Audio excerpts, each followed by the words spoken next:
All the world's ancient myths can be shown with an amount of supporting evidence that is simply undeniable to be based on celestial metaphor.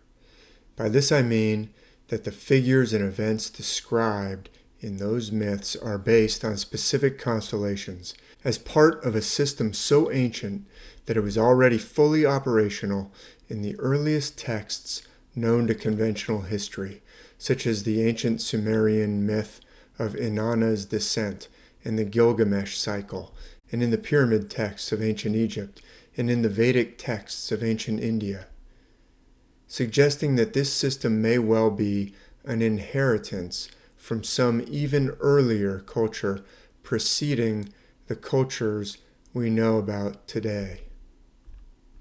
This system can be seen to be operating in myths from virtually every culture on every inhabited continent and island on our Earth, including myths from the indigenous cultures of Australia and of the Americas and of Africa and of the islands of the Pacific and of the cultures of ancient India and ancient China and ancient Japan and ancient Mesopotamia and ancient Egypt and ancient Greece and Rome and the ancient cultures of Europe before they were forcibly converted to literalist Christianity, and even in the stories recorded in the scriptures of the Bible. They're all using the same extremely ancient system of celestial metaphor in which specific constellations are envisioned in the same way and associated with very similar attributes and characteristics from one culture to another,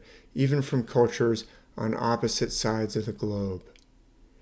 I've now published books containing over 5,000 pages of evidence exploring this system of metaphor, as well as over 1,200 blog posts and dozens of videos. But you don't have to look at any of that to see what I'm talking about. You can go out and look at the stars for yourself and consult the ancient myths for yourself, because these myths were given in remote antiquity to each culture as a precious inheritance to help us and to convey wisdom which we need in our lives, even in this present moment. It's now the middle of June, and in this video I'm inviting you to venture outside, if at all possible, in order to observe one of the most beautiful and mythically important regions of the sky, which is now rising into view after nightfall.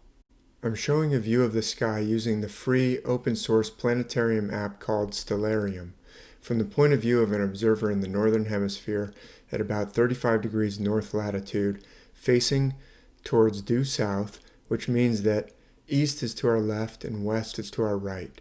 And if you're in the southern hemisphere, you would have to look towards the north to see the same region of the sky shown here, and the constellations will be oriented upside down from what's being shown in this video. I'm advancing the clock, which you can see here, and as the Earth continues to turn on its axis, the turning will cause the sun to go down behind the western horizon, and as the curve of the spherical Earth blocks out the sun's light, the stars will begin to come into view in the darkening sky.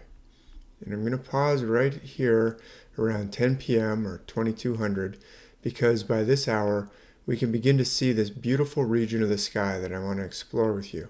I'm actually going to use the Stellarium app to turn off the atmospheric effects so that everything will look crystal clear, as if we're out in a desert night with very little moisture and very clear views of the stars. And you can see the glorious band of the Milky Way galaxy within which we're located, and which plays an extremely important role within the ancient system of celestial metaphor found in the world's myths.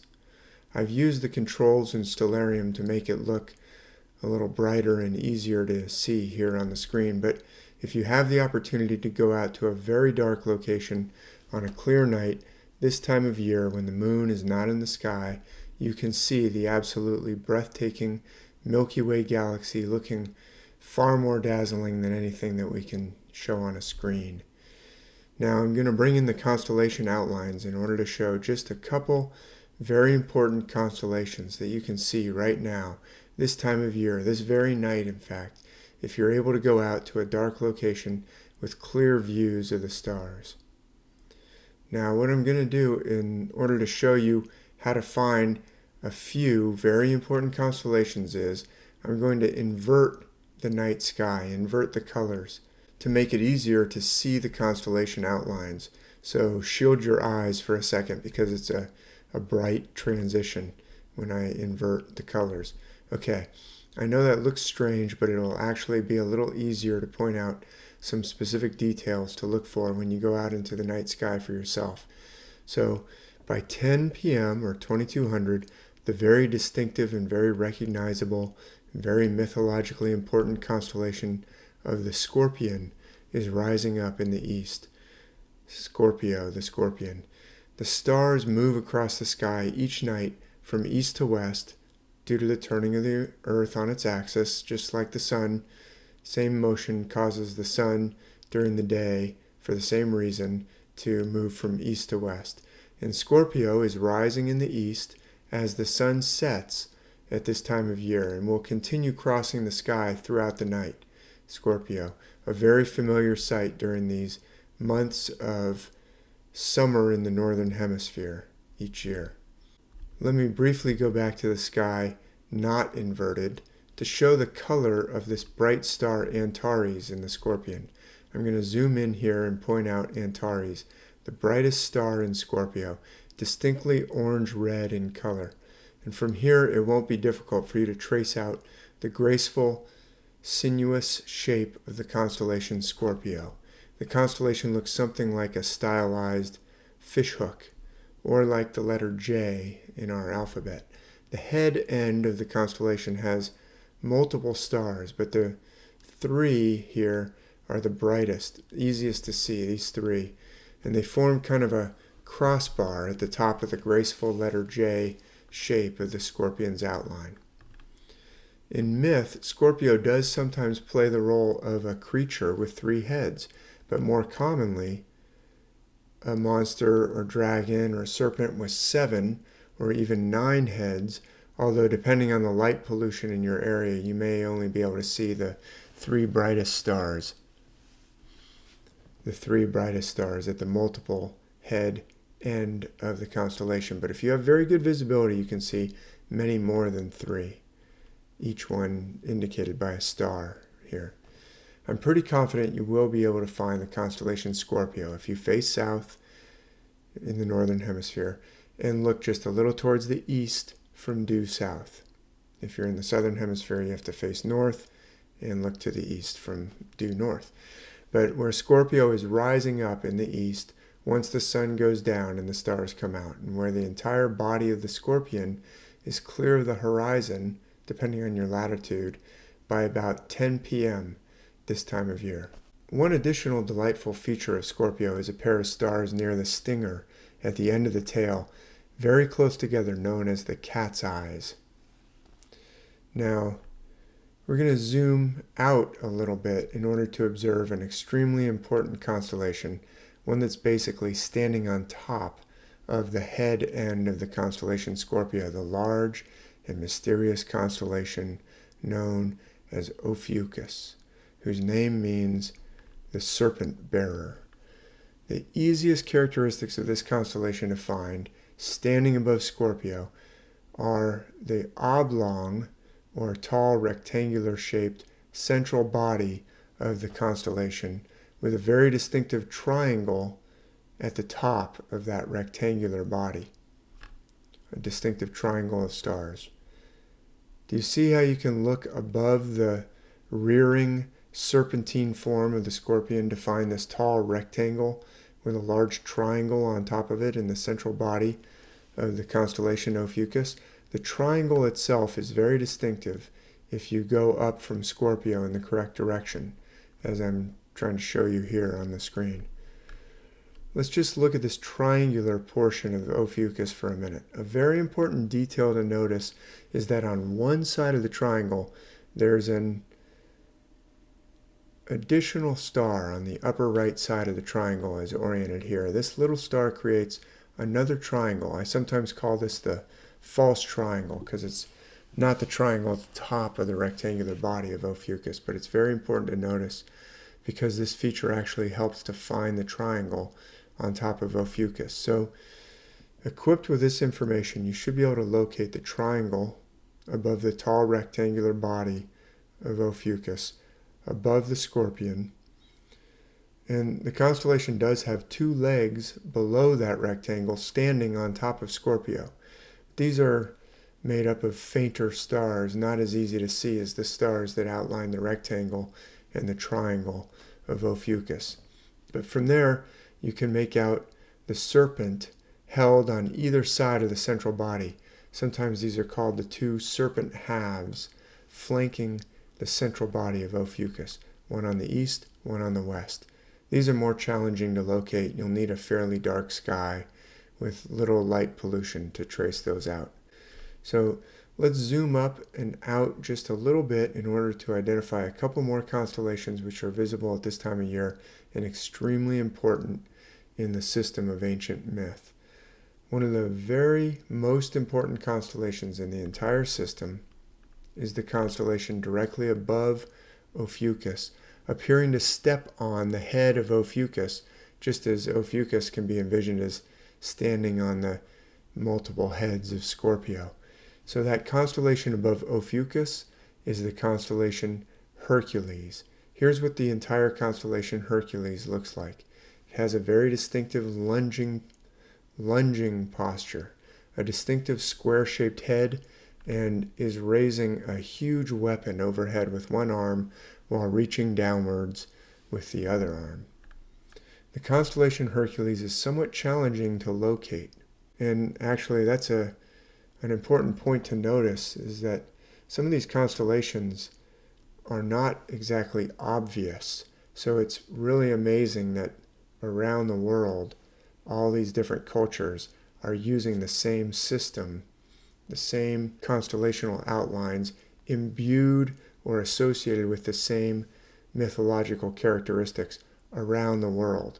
But anyway, back to the constellation Hercules. It's somewhat challenging to locate, but very rewarding and very mythologically important. The way I suggest you go about locating Hercules is to start with Ophiuchus and find the leg of Hercules that's stepping over the head of Ophiuchus. And remember that little star that creates what I called the false triangle on the side of the main triangle of the head of Ophiuchus? That's the foot. That star is the foot of the constellation Hercules, which has a leg striding forward, and that forward leg ends at that star that we pointed out earlier that makes the false triangle. So you can follow back the leg, one of the legs of the constellation Hercules, if you start with the triangle of Ophiuchus. That leg leads back to a 3-star belt of Hercules. It's not as bright or as straight as the famous belt of Orion, but it is distinctive, and you can find it as a way of helping you find the rest of the constellation Hercules. Here's that belt of Hercules in red. And once you're able to find this leg, this forward leg, lunging leg, and trace it back to the belt of Hercules, then you're ready to locate the square-shaped head of the constellation. It's very distinctive in the sky. Somewhat faint stars make up that square, so you have to know where to look. And so I start with the leg, and then I go to the belt, and then I find the square head of the constellation. I've outlined that square head of Hercules here in red. And so now that we've identified the square-shaped head, we can locate the other aspects of Hercules. The downward reaching arm, and the rear leg, which is in this deep knee bend with the heel raised, and of course, the tremendous weapon raised overhead. So these 3 constellations, Hercules, Ophiuchus, and Scorpio, are among the most mythologically important constellations in the ancient worldwide system, as I explore at some length in my most recent book, Myth and Trauma. These constellations correspond in world myth to very important figures such as Zeus and Thor and King David and Shango and Indra, that's for the constellation Hercules, and as Shiva and Buddha and Jesus and Balder and Solomon and Quetzalcoatl and the goddess Athena for the constellation Ophiuchus. among many others. And those are just some of the very important figures that are associated with these constellations. There's another constellation, one more constellation I'd like to show you in this region, which you can find quite easily in the night sky at this time of year if you're able to find the constellations we've been discussing. And that is the beautiful constellation known as Corona Borealis, or the Northern Crown. The Northern Crown is a dazzling little arc of stars just in front of the lower outstretched arm of the constellation Hercules. You can think of the Northern Crown as being located just in front of Hercules, not far from the square head and the outstretched arm of that constellation. And then there's also one other important celestial landmark to point out, this very bright star Vega on the other side of Hercules from Corona Borealis. Here's the location of Vega in relation to Hercules.